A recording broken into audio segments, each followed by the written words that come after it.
Capítulo 1. Chuva. Como alguém pode não gostar de chuva? Sério, como? Eu poderia passar um dia inteiro na janela, apenas observando aquela maravilha cair do céu. Era 12 de julho de 2007.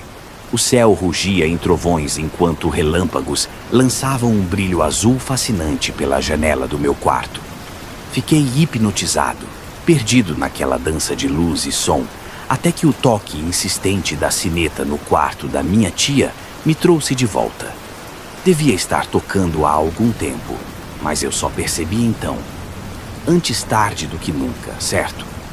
Quando cheguei ao quarto dela, lá estava minha tia, deitada, apertando a sineta com desespero. Suas pernas se agitavam, o rosto contorcido em agonia. Meu Deus, pensei, ela está engasgando. O copo na cômoda ao lado da cama estava seco, mas nem fazia diferença. Não sabia com o que ela estava engasgada. Poderia buscar água, poderia virá-la de bruços, poderia fazer algo, mas não fiz. Permaneci na entrada, observando, enquanto os movimentos dela ficavam mais lentos, até cessarem por completo. Não me entendam mal, eu tinha apenas 13 anos. Estava assustado. Pelo menos é isso que vou dizer mais tarde aos policiais. Do lado de fora, o trovão rugiu novamente, como um lembrete da beleza do caos. A chuva continuava a cair, reconfortante, como uma música de ninar. Sério, como alguém pode não gostar da chuva? Capítulo 2. Amiga. 4 dias depois, minha rua estava cheia de carros. Os vizinhos, sempre intrometidos, sentiram falta da minha tia e, claro, notaram o cheiro estranho vindo de algum lugar. Honestamente, se eles não tivessem chamado, eu mesmo teria ligado. Alguém precisava buscá-la.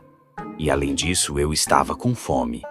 Nos 2 primeiros dias foi ótimo. Peguei o dinheiro que ela guardava na gaveta e me esbaldei. Comprei biscoitos, refrigerantes, salgadinhos, tudo o que queria. Mas, por incrível que pareça, isso cansa. Senti falta de uma boa comida de panela, daquelas que só minha tia sabia fazer. Então bateram na porta. Quando abri, 2 policiais me encaravam. Um deles cobriu o nariz discretamente. Perguntaram se eu estava sozinho. Disse que não. Minha tia estava ali, mas não podia atender. Pediram para entrar e eu, sempre educado, os convidei. Logo meu apartamento ficou cheio. Mais policiais, homens com luvas e uma mulher com uma prancheta. Ela tinha um traseiro que me lembrou minha professora do jardim de infância. Estranhamente, essa lembrança me deixou excitado. Minhas respostas não pareciam satisfazê-los. Primeiro disse que achei que minha tia estava dormindo. Quando insistiram, mudei. Confessei que fiquei desesperado e não sabia o que fazer. A mulher com a prancheta se apresentou como Marta. Disse que era minha amiga e que eu podia confiar nela. Foi a primeira vez que alguém me disse isso, depois da minha tia. Capítulo 3. Xadrez. Na minha cidade, os menores infratores, como nos chamam, dependendo de seus crimes, são obrigados a cumprir pena até a maioridade. No meu caso, disseram-me que eu não estava recluso, mas também não me deixavam sair. Me senti numa porra de aula de filosofia, o professor falando que temos liberdade e eu tendo que pedir permissão até para mijar. Quanta hipocrisia! Mas não era de todo ruim lá, naquela espécie de reformatório. Cada um tinha seu quarto, comida quente e atividades. Mas sempre há problemas. Tinha um cara chamado Sérgio, que gostava de se impor. Contava histórias exageradas e, se você não demonstrasse admiração, virava alvo. Algo dentro de mim fervia sempre que o via. Uma vontade insana de esmagar aquela expressão debochada. A Bíblia que nos faziam ler não ajudava em nada a conter isso. Um dia, durante uma partida de xadrez, ele decidiu me provocar. Perguntou se eu era retardado por não rir das suas piadas. Os outros riram, como sempre. Eu segurava a peça do rei. Apertei-a com força, o suficiente para sentir os contornos. Não sei ao certo como aconteceu, mas segundos depois ele estava gritando. A peça do rei já não estava na minha mão. Estava cravada no olho dele. Não sei como chegou lá, mas se tivesse que adivinhar, diria que fui eu. Capítulo 4. Fantasmas. Marta disse que era minha amiga, mas nunca mais a vi. Depois disso, fui enviado a um reformatório ainda pior. A cela onde fiquei tinha paredes sujas de infiltrações e mofo, me provocando vontade de espirrar o tempo todo. Os guardas eram uns cretinos. Jogavam a comida por baixo das barras de ferro e metade caía no chão no movimento brusco. Não que fizesse muita diferença. A gororoba que serviam era intragável. Sem sal, sem sabor, uma mistura nojenta que parecia mais caroço e água do que feijão e caldo. As histórias daquele lugar eram ainda mais terríveis. Diziam que havia uma ala desabitada, inutilizada após um incêndio. Os guardas falavam sobre almas que gritavam pelos corpos queimados até hoje, vagando pelos corredores. De fato, eu ouvia gritos todas as noites, mas aquilo nunca me assustou. Na verdade, me fascinava. Era meio-dia, hora do banho de sol no pátio, quando decidi me esgueirar por aqueles corredores desolados. Segui os gritos que, para minha surpresa, também podiam ser ouvidos durante o dia. Era como se estivessem me chamando. Uma ratazana do tamanho de um gato passou correndo e sumiu por um buraco no chão. Mais tarde, eu a nomearia de Sara. A maioria das celas não tinha mais barras, e as que tinham estavam escancaradas. As paredes eram negras, marcadas pelo fogo. O lamento se intensificou. Parecia próximo, mas agora percebi que aqueles gritos não soavam como algo sobrenatural. Espreitei uma das celas abandonadas e vi 2 guardas segurando um garoto da minha idade. Um deles o imobilizava, enquanto o outro, com as calças abaixadas, fazia movimentos estranhos por trás dele. Foi uma decepção amarga. Os gritos vinham do garoto, não de espíritos. Quando um dos guardas me viu, soube que aquilo não acabaria bem. Capítulo 5. Amigos. É duro admitir, mas um homem precisa de amigos, especialmente em tempos como os que vivi. Por muito tempo, minha única amiga foi uma ratazana. Sempre que me levavam às celas escuras, ela aparecia correndo por ali. Às vezes parava e me olhava de um jeito estranho, quase como se soubesse o que estava acontecendo. Dei-lhe o nome de Sara. Mas, como tudo na vida, um dia Sara desapareceu. Talvez tivesse morrido. Talvez se cansado daquele lugar e decidido ir embora. Ela podia fazer isso. Era livre, sem regras, e eu a invejava. Depois de Sara, meu segundo amigo foi Ian. Não era uma ratazana, mas algo bem mais sujo. Um ser humano. Ele ocupava a cela ao lado da minha. Durante as noites, enquanto eu tentava dormir, ele esmurrava a parede, inconformado por estar ali. Dá para parar com isso? Pedi uma noite. No dia seguinte, perguntei por que ele estava preso. Eliminei a concorrência. Foi o que respondeu. Ian tinha ombros largos, sobrancelhas grossas e lábios inchados. Parecia um gigante atrofiado. Com o tempo, descobri o que ele queria dizer. Um professor do colégio dizia que ninguém ali era amigo de ninguém. O mundo era cruel, e quem dizia ser seu amigo só esperava tomar sua vaga na universidade e no mercado de trabalho. Isso entrou tanto na cabeça de Ian que uma semana depois, ele levou a arma do pai para a escola e atirou em 3 colegas antes de ser detido. Nossa amizade não durou muito. Uma noite ele fez barulho por um tempo, até que tudo ficou em silêncio. Os guardas correram para sua cela. Descobri o que havia acontecido. Ian usou o lençol para se enforcar. Costumo pensar que a vida é como um jogo. Se você acumula derrotas, tem 3 opções. A. Melhorar ainda mais.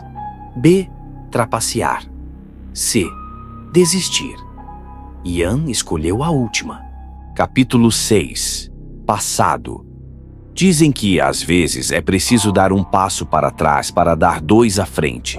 Comigo não seria diferente. Para continuar contando o que me aconteceu, preciso voltar no tempo. Acho que a morte de Ian trouxe à tona memórias antigas. Abril de 2003. Eu tinha 9 anos. Era noite e minha mãe me mandou para a cama mais cedo do que de costume. Reclamei, mas ela apenas ordenou que eu subisse para o quarto. Odiei-a naquele momento. Pensamentos ruins passaram pela minha cabeça, mas obedeci. Deitei, mesmo sem sono. Foi então que ouvi vozes. Achei estranho porque meu pai estava no trabalho e só costumava chegar de madrugada. Ele era vigilante. Ainda assim, lá estava sua voz. Reconheci o tom alterado. Ouvi minha mãe chorando e decidi sair da cama para espiar. Com as mãos apoiadas na parede, olhei de cima da escada. Meu pai segurava o revólver, agitado, sacudindo a arma enquanto gritava. Quem era aquele cara, Susana? Minha mãe apenas chorava, implorando calma, dizendo que não era o que ele estava pensando. Ele se aproximou dela, ficando a menos de 1 metro de distância. Quando puxou o gatilho pela primeira vez, vi minha mãe colocar as mãos na frente, como se pudesse deter a bala. Seu corpo caiu com um baque seco, mas ele não parou. Houve mais disparos, e cada tiro fazia o corpo dela se mover no chão. Por último, meu pai posicionou o revólver sob o próprio queixo e puxou o gatilho. Vi coisas saírem do seu crânio, transformando a sala em um espetáculo vermelho. A polícia chegou pouco tempo depois, como que por mágica. Após aquela noite, fui morar com a irmã da minha mãe, minha tia Helga.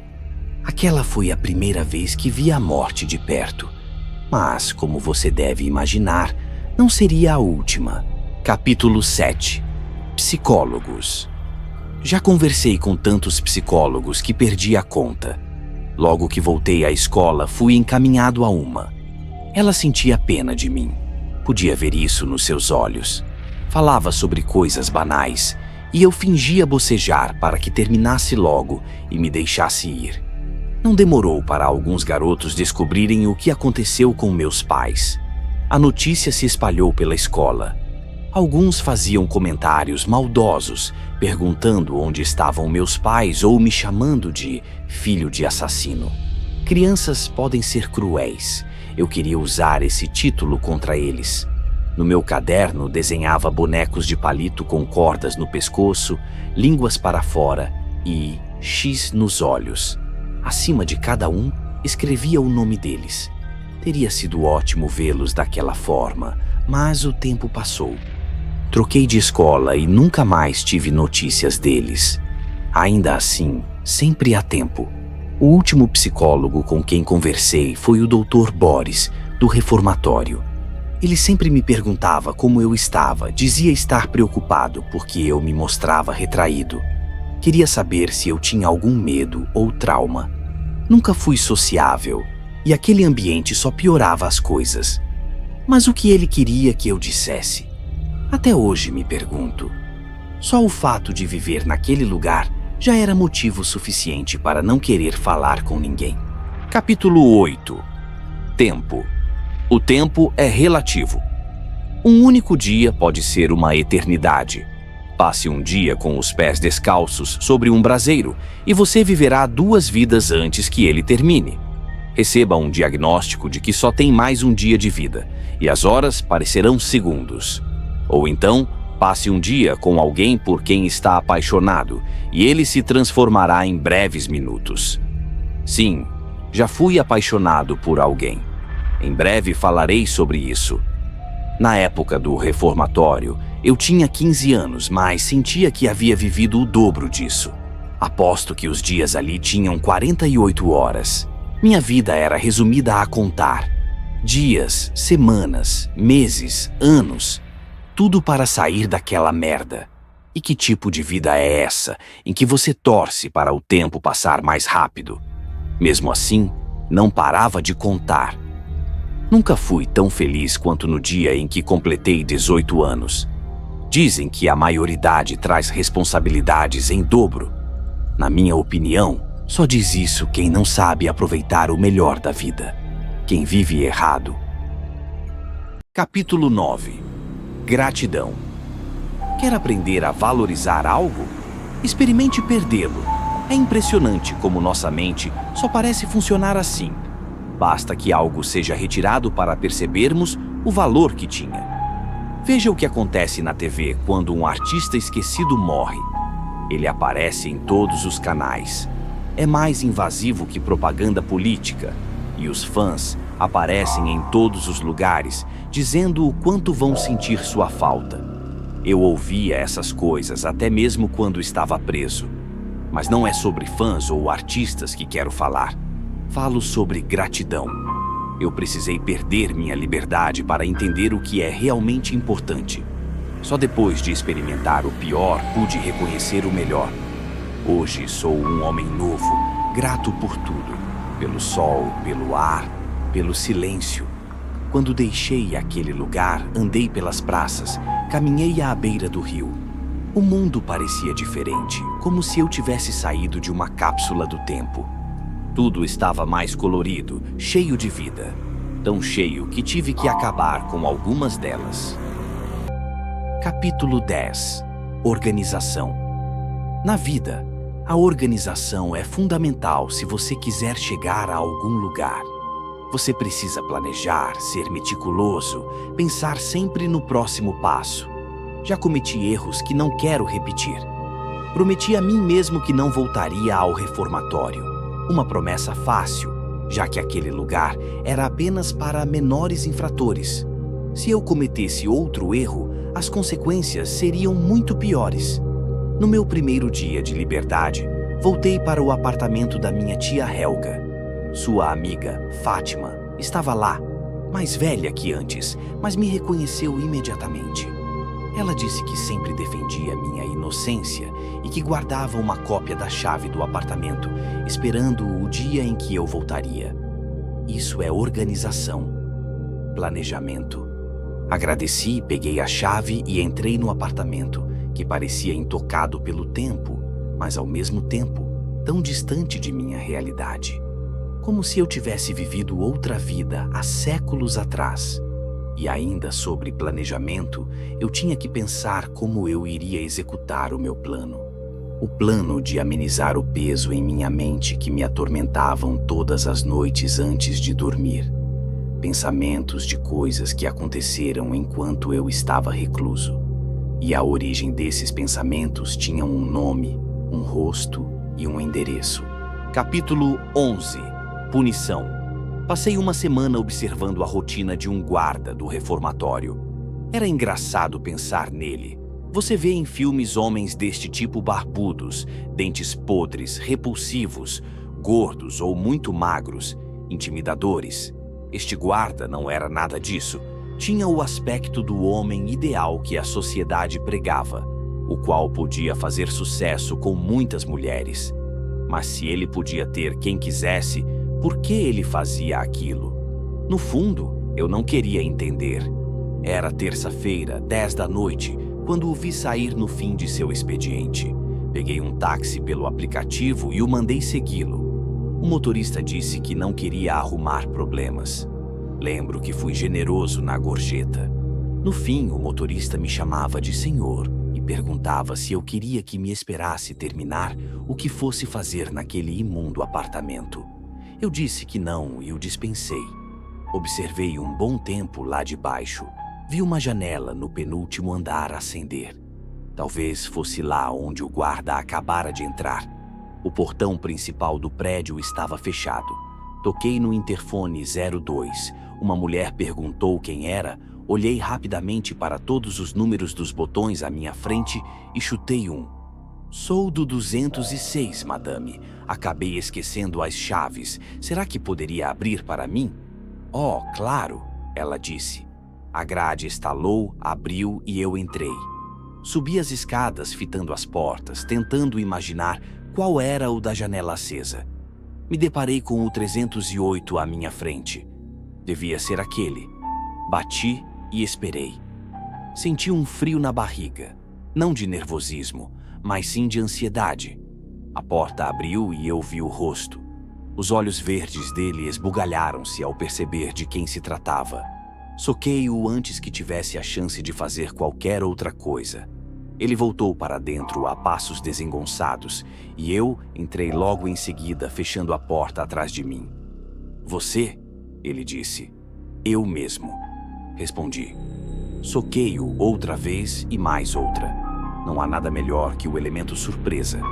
Ele não esperava por aquilo. Já eu passei muito tempo planejando.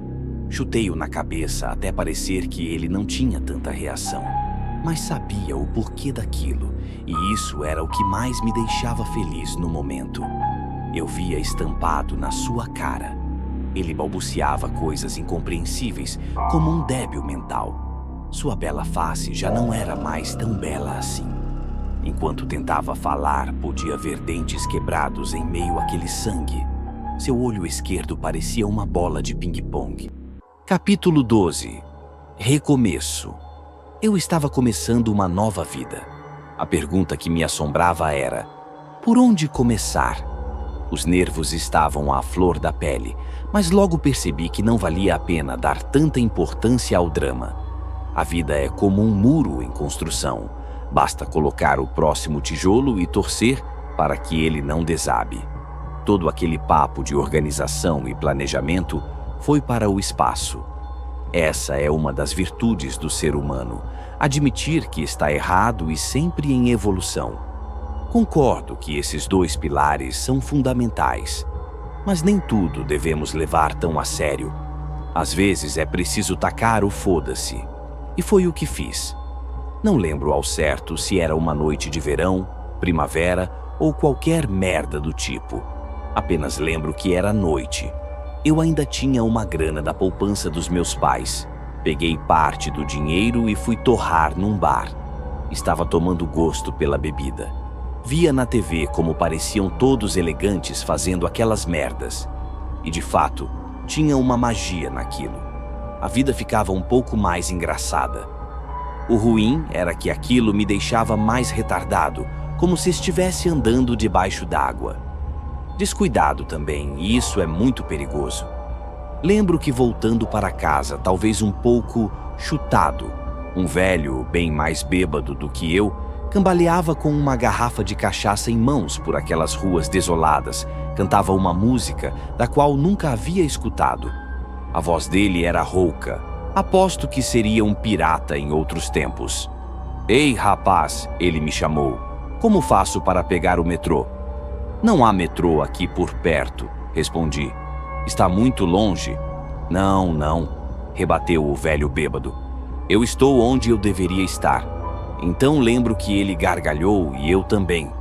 Logo ele voltou a me importunar com essa merda de metrô, seguindo-me por onde quer que eu fosse. Quer saber? Falei mais uma vez. Estou indo para o metrô agora. É por aqui. Entrei por um beco e ele foi dizendo às minhas costas. Eu sabia que tinha um metrô por aqui. Ele me seguiu de maneira trôpega e até eu mesmo às vezes buscava apoio nas paredes para que me mantivesse de pé. Entramos num beco sem saída e apontei. É logo ali. Ele continuou sua caminhada e deu de cara com um paredão de cimento. Ele esmurrava o concreto e gritava: "Me deixem entrar." Havia uma lixeira ali e várias garrafas de vidro. Peguei uma delas e me dirigi ao velho. Ele se virou e eu pude ver meu reflexo em seus olhos remelentos, prestes a lhe arremeter uma bela de uma garrafada. Com o impacto, ele bateu com a cabeça na parede de cimento antes de cair no chão. O golpe foi tão forte que nem eu mesmo consegui me manter de pé. O interessante foi que a garrafa continuou inteira, mas um corte abriu na têmpora do velho. Um fio de sangue escorreu por sua cabeça. Ele mal viu o que lhe atingiu. Tentava se levantar desajeitadamente como uma tartaruga de cabeça para baixo. A cena era cômica, patética. Eu bati outra vez. Aquela foi uma das noites mais divertidas da minha vida. No outro dia, acordei na minha cama. A ressaca era grande e eu mal lembrava onde havia deixado o corpo. Capítulo 13. Segredos. Deixa eu te contar um segredo. Só porque você não viu, não significa que não aconteceu. Vou te explicar melhor. Já ouviu aquele ditado? Quem come quieto, come sempre. Isso é uma das maiores verdades que já ouvi. Faça suas merdas e não diga aos quatro ventos. Guarde para si mesmo. Deixe que os outros pensem coisas de você. A questão é que, muito provavelmente, quando você olha para mim, não sou eu quem você vê. Você enxerga o que sua mente quer que você enxergue. Não é à toa que tantos políticos roubam a vida toda. Muitos sabem fazer. Veja o Dr. Hannibal Lecter. Quem diria que ele fez o que fez? Aqueles conservadores, chefes de famílias, dizem abominar homossexuais e adultérios, e assim que têm uma oportunidade, traem suas esposas com pessoas do mesmo sexo. Sabe a hipocrisia? Eu sinto o cheiro dela daqui. Desculpe as minhas viagens mentais. O que realmente eu gostaria de relatar foi o que vi certa noite, em uma das minhas rotineiras caminhadas. Passei por um prédio que não tinha porta, nem grades nas janelas. Os vidros estavam só os cacos. Rachaduras faziam-se presentes em todo o edifício. A cor dele era toda desbotada. Dava um ar de prédio desocupado. Mas qual foi a lição que aprendemos hoje? Não julgaremos. Isso mesmo, o edifício não estava desabitado como parecia. Dentro dele havia gente de todo o tipo: ladrões, putas, traficantes, mendigos. Uma mulher, parecendo assustada ao passar por ali, apressa os passos até que igualem aos meus. "Boa noite, moço", ela diz. A mulher aparenta ter mais que o dobro da minha idade. Algumas rugas marcam o seu rosto. "Se importa se eu andar com você até a parada do ônibus?", ela continua. "Tenho medo desses marginais desse prédio, sabe? Ouvi dizer que eles seguem as pessoas e as assaltam.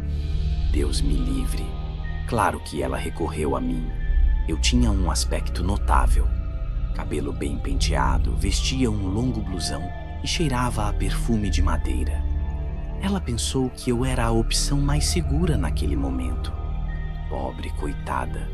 Eu lhe estendi o braço como um bom cavalheiro e a guiei para qualquer lugar que não fosse a parada de ônibus. Capítulo 14. Segredos, parte 2. Ela não era uma mulher pequena, sabe? Mas é incrível como o seu corpo coube perfeitamente dentro da lata de lixo daquele beco. Parece que ela nasceu para aquilo, como se fossem feitos um para o outro. Devo ser honesto e dizer que não foi assim tão fácil colocá-la lá dentro. Suei a camisa literalmente. Alguns ossos do seu corpo tiveram que ser fragmentados, por assim dizer. Mas a visão final ficou boa. Braços e pernas saltados para cima, sua coluna curvada. Dentro daquela lata, a mulher parecia a letra U. Demorei para pôr a tampa em cima, queria vê-la ali a noite toda. Mas logo a coleta de lixo passaria pelo local, e não seria bom que eu estivesse por perto. Cheguei pela madrugada no meu AP. Bati meus bolsos à procura da chave quando ouvi a porta de Dona Fátima se abrir. Ela pôs a cabeça para fora de seu apartamento para ver quem chegava àquela hora.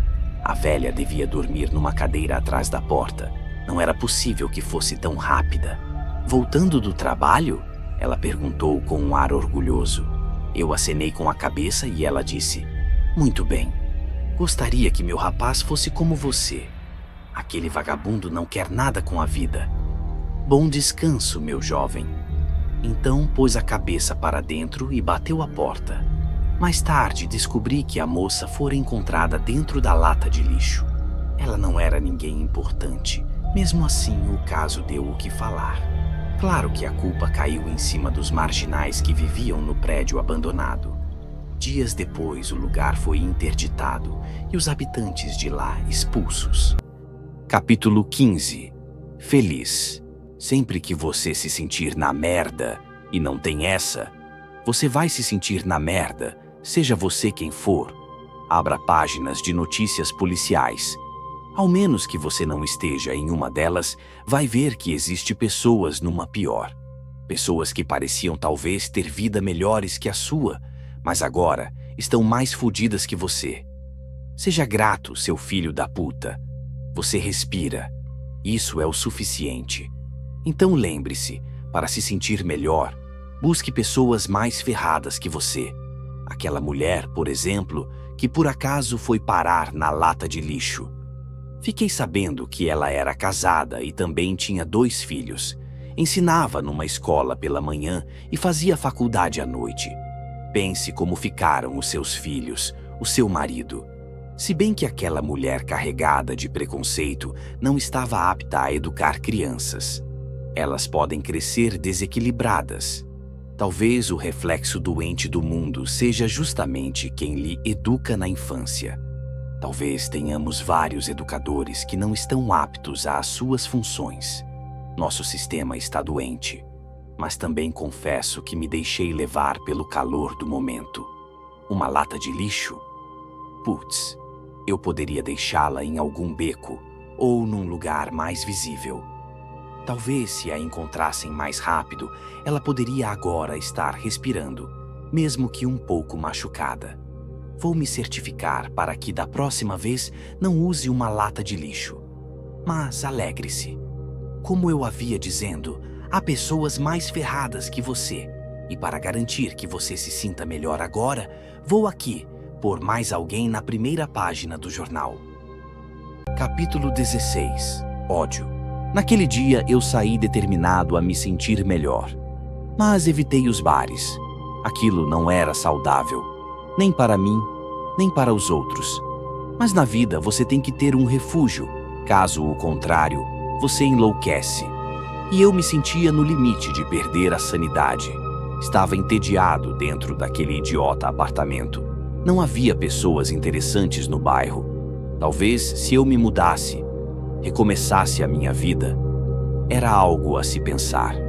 Passava do meio-dia quando me sentei no banco da praça. Observei cada pessoa ali, tentando imaginar mortes legais para elas. Um casal de idoso passeava de braços dados.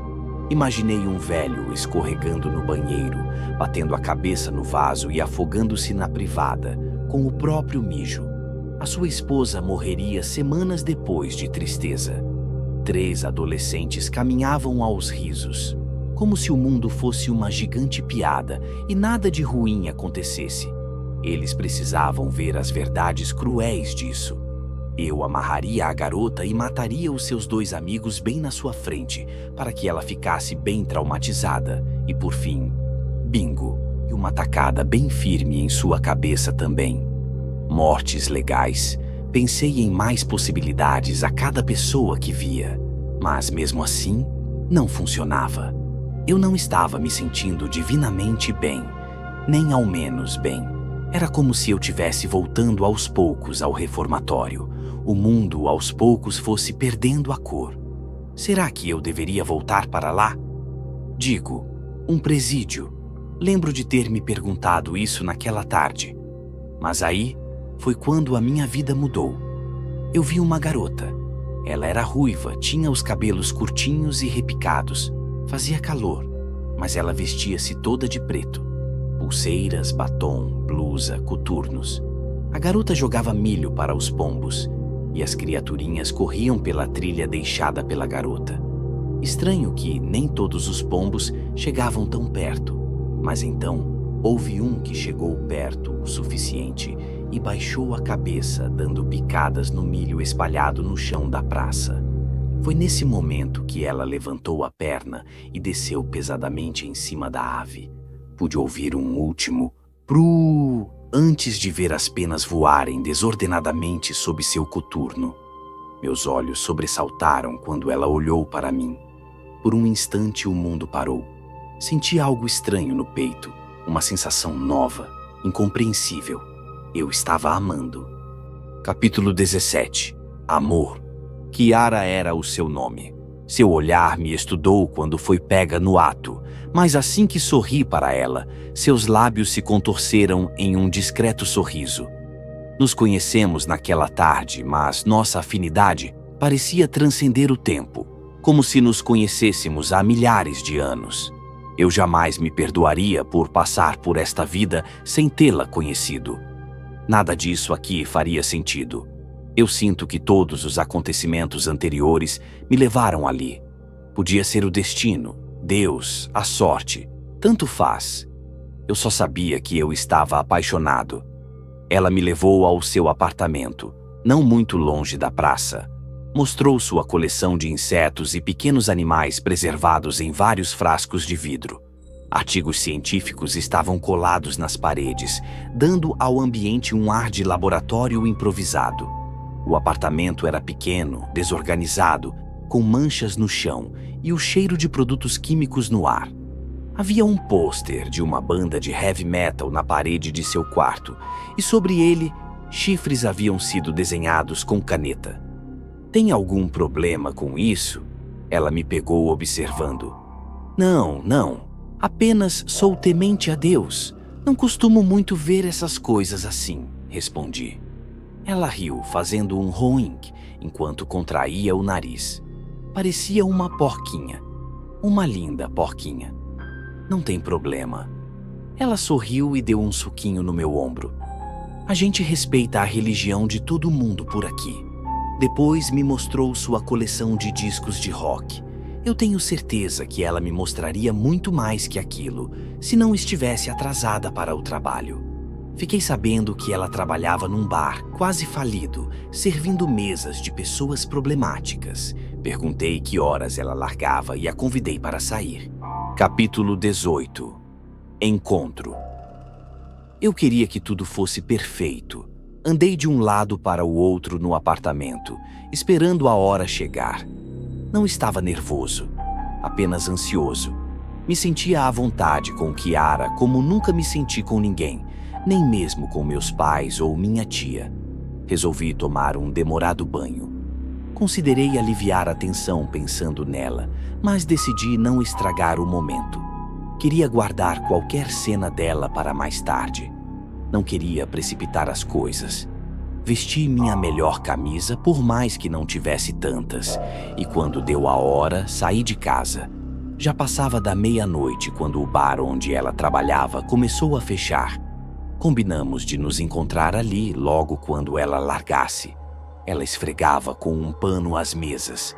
Em algum momento, ela ergueu o olhar e me viu esperando lá fora.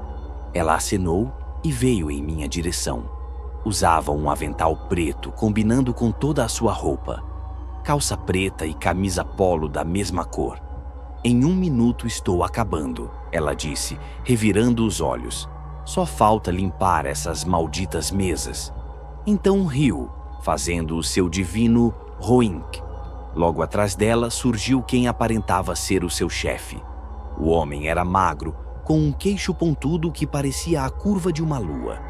Ele mandou que ela voltasse ao expediente, pois só estaria liberada até que a última mesa estivesse limpa. Kiara recebeu as ordens, por mais que aparentasse como se o homem estivesse falando sozinho. Algo num jeito dele imediatamente me incomodou. Aparentemente, ele também não foi com a minha cara. As ordens ríspidas ele atribuiu para Kiara, mas o olhar desafiador foi para mim. Esperei pacientemente até a última mesa. Kiara guardou o avental atrás do balcão e saiu, ignorando o magrelo dizer: "Não vou tolerar mais atrasos amanhã." "Cusão", ela murmurou sem o menor esforço para ser discreta. Lancei um último olhar para ele e ambos saímos dali. Havia uma lanchonete ali perto. Não parecia muito limpa, mas Kiara garantiu que a comida era boa. E de fato era. Devorei o hambúrguer em poucos minutos e assim que terminei o lanche, ela me olhou com um sorriso malicioso e perguntou: "Quer me comer agora?" Capítulo 19 After.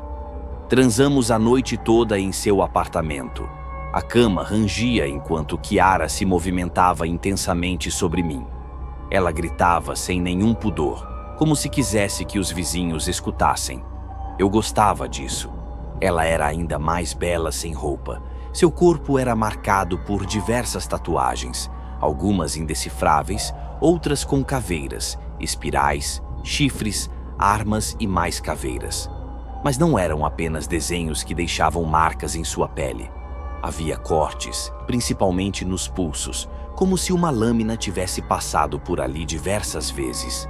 Beijei cada uma dessas cicatrizes. Quando atingi meu ápice, ela pareceu chegar ao dela ao mesmo tempo, gritando ainda mais alto antes de sair de cima de mim. Tateando a cômoda ao lado da cama, pegou um cigarro e o acendeu. Ela tragou profundamente e me passou o cigarro. A fumaça invadiu minha garganta, fazendo-me tossir. Ela soltou uma risada rouca. Ambos encarávamos o teto. Eu queria ficar ali para sempre. Instantes depois, ela se levantou e disse: "Vamos fazer uma brincadeira." Abriu a gaveta e puxou um revólver. "Opa, calma aí", falei. "Onde você conseguiu isso?" "Era do meu avô", respondeu. Ela parecia saber usar a arma. Abriu o tambor, olhou dentro, girou e o fechou novamente. Encostou o cano abaixo do queixo e pressionou o gatilho. Clique. Nada aconteceu. "Sua vez", disse ela. "É possível se apaixonar cada vez mais por uma pessoa?" Acho que era exatamente isso que estava acontecendo. Havia algo fascinante naquela sensação de brincar com o poder da arma. Sem hesitar, coloquei o revólver perto da minha cabeça e puxei o gatilho. Outro clique. Ela aplaudiu excitada. Tirou a arma das minhas mãos e apontou novamente para si, mas eu a mandei parar. Estava tendo uma ideia melhor. Na noite seguinte, eu a esperava novamente na saída do bar, mais afastado, fora da visão de qualquer pessoa. Depois de um tempo, coloquei um capuz sobre a cabeça, puxei o revólver da cintura e invadi aquela espelunca.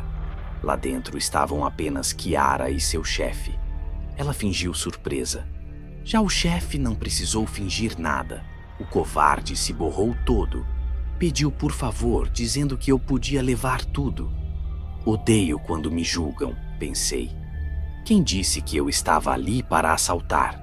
Para deixar isso bem claro, arrastei uma prateleira de bebidas, deixando as garrafas se espatifarem uma a uma no chão. A cada garrafa que caía, o homem soltava um gemido diferente, implorando para que eu parasse. De repente, ouvi o roink de Kiara. Ela não conseguia mais se conter e gargalhava ao ver a reação do chefe. Ele perguntou desesperado: "O que é isso?" Mostrei. Tirei meu pau para fora e mijei no chão. Kiara removeu meu capuz com a mão e me beijou, sem tirar os olhos do chefe. "Seus marginais!" ele urrou. "Agora eu sei quem você é. Não devia ter mostrado o rosto, rapaz." Respondi. "Tem razão. Eu não devia." Aproximei-me dele com o cano da arma encostado em sua cabeça e atirei. Dessa vez não houve um clique, mas um barulho ensurdecedor. O buraco que entrou na testa dele era mediano, mas o rombo que se abriu na parte de trás da cabeça era algo admirável. Capítulo 20. Fuja. Corremos como loucos depois daquilo. Houve um momento em que tivemos que dar uma pausa porque não conseguíamos parar de rir. "Eu não acredito que você mijou ali." "Roink", disse ela, e eu ria ainda mais. Voltamos para o apartamento dela. Ela disse que aquilo merecia uma comemoração, embora agora tivesse que procurar um emprego em outro lugar. Caminhou até a caixa de som na sala e colocou uma música para tocar. A guitarra e a bateria atacavam agressivamente e Kiara balançava seus cabelos acobreados e curtos, sacudindo a cabeça e pondo a língua para fora. Eu apenas ria da situação. Ela me puxou pela mão, insistindo para que eu entrasse no clima. Logo lá estava eu, pulando todo desengonçado ao lado dela. Quando cansamos de pular, os beijos começaram. Kiara tirou a blusa por cima da cabeça e pulou, atracando-se em mim com as pernas cruzadas. Eu a segurei pelas nádegas. Os gritos dela não seriam um problema dessa vez, pois o heavy metal que tocava era incrivelmente alto. Dessa vez aconteceu no sofá. Ela removeu as calças e eu entrei. Ela bateu em meu rosto e fez sinal para que eu fizesse o mesmo. Até hesitei, mas bati. Kiara balançou a cabeça em afirmação. como se eu estivesse indo bem. Dei outra tapa e ela pediu mais, cravando as unhas em minhas costas, como um gato trepado numa árvore.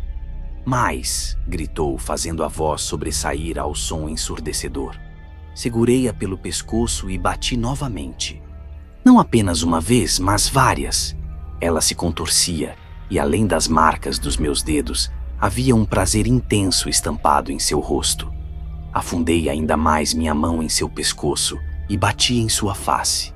Um fio de sangue escorreu pelos seus lábios. Eu a beijei, mas ela não retribuiu. Continuei beijando, batendo e fudendo, até perceber que algo estava errado. Ela já estava roxa e não demonstrava nenhuma reação. Subitamente parei. O pescoço dela exibia marcas arroxeadas e toda a sua pele parecia seguir o mesmo caminho. Os olhos fixavam o nada. Isso é o que eu chamo de matar de amor. Peguei o revólver, vesti minhas roupas e a deixei no sofá. Capítulo 21. Restos. Depois daquilo, tive que voltar à masturbação. Era tudo o que me restava. Mas uma coisa era certa: Kiara sempre estaria viva em meus pensamentos. Nunca encontraria alguém para substituí-la. Houve algo que me chateou bastante, no entanto: a má impressão que deixei aos outros. Eu disse para mim mesmo que não me preocuparia com os julgamentos, mas aquilo era demais. Tinha acabado de abrir uma lata de Coca-Cola e ligado a TV. Mudando os canais, deparei-me com um programa policial que relatava uma segunda tragédia na semana. Após um crime bárbaro em um bar, onde o dono foi morto a sangue frio por um criminoso ainda não identificado, um novo caso brutal choca a região. Uma jovem foi violentada e morta dentro do próprio apartamento. Isso me enfureceu. Eles não podiam me chamar disso. Disso não. Joguei o refrigerante contra a parede, chutei cadeiras, virei a mesa e derrubei a TV.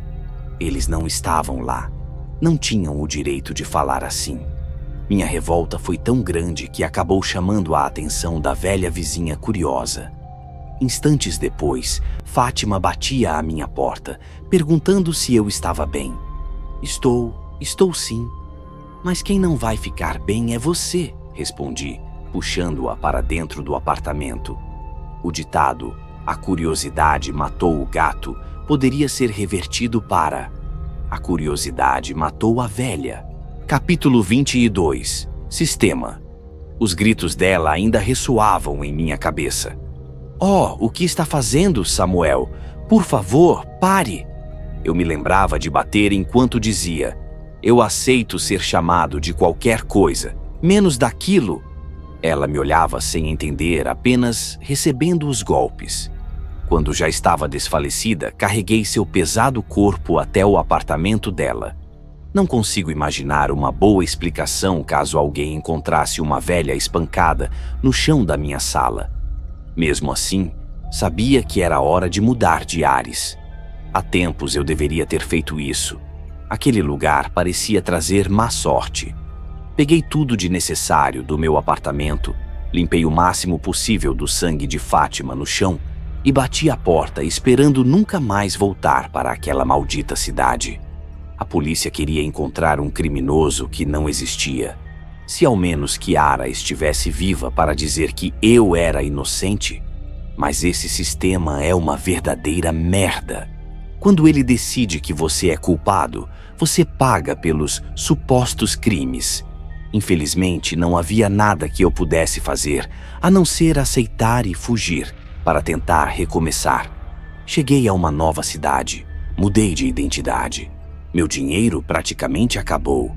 No começo fui morar em um abrigo para sem-tetos, mas não me contentei com aquilo. Inscrevi-me em todos os concursos possíveis da cidade e comecei a estudar. Quem diria que eu ia virar um concurseiro? Passei a mentir para mim mesmo, tentando agradar as pessoas ao meu redor. Que merda de vida era aquela? Eu me perguntava constantemente. Para onde eu estava indo? Epílogo.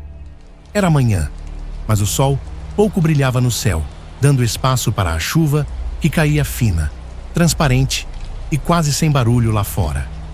Largou o jornal sobre a mesa, forrada com a toalha xadrez, e foi até a cozinha beliscar alguma coisa.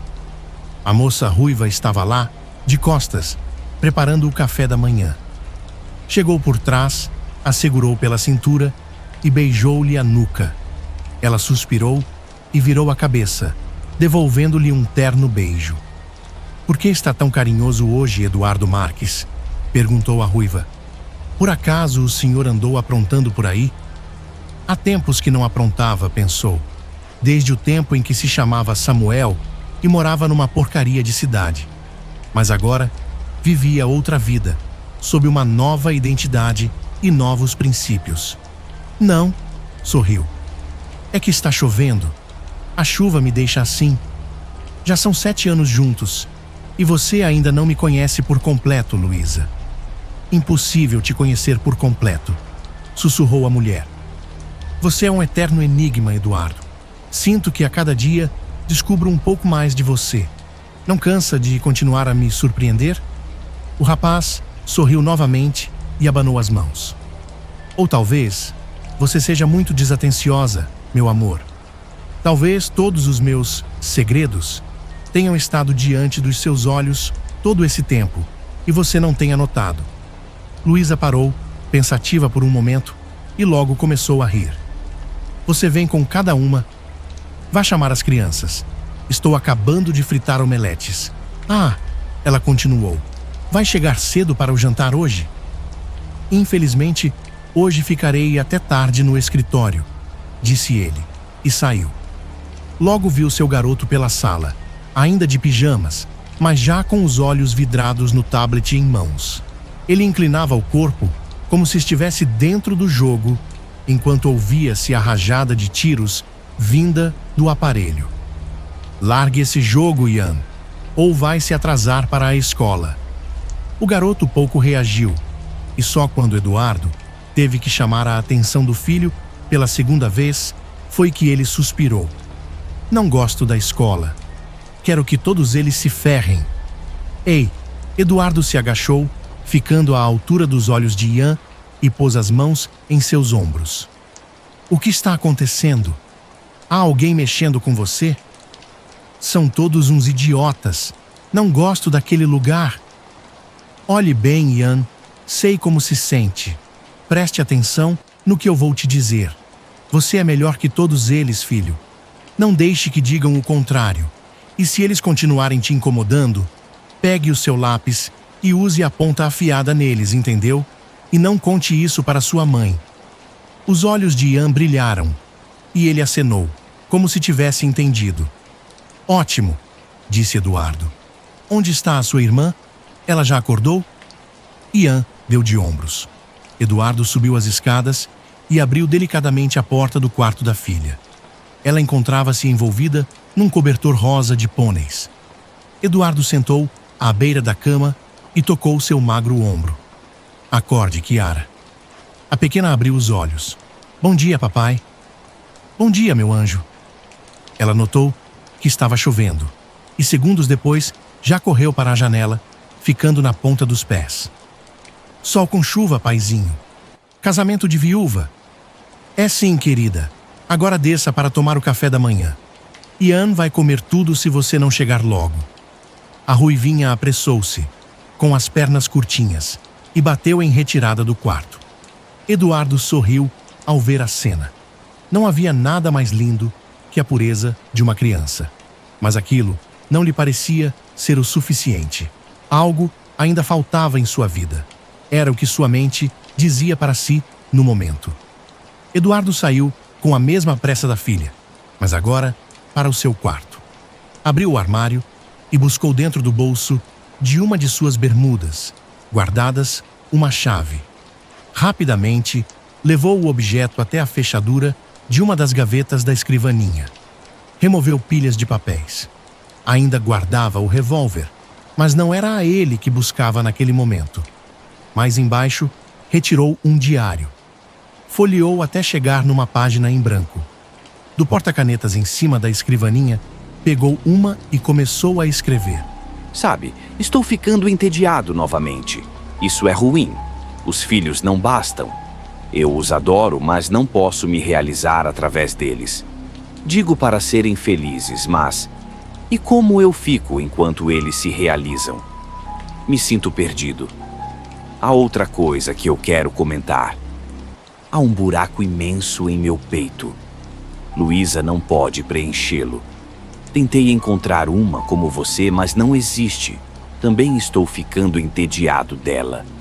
Ela me perguntou a que horas eu chegava do trabalho essa noite. Isso me levantou suspeitas. E se ela estiver me traindo? Seria muito ruim fazer o que o meu pai fez com a minha mãe naquela noite. Ainda mais na frente das crianças. Chegarei mais cedo hoje, mas torço para que não seja nada disso que eu esteja pensando. Fim.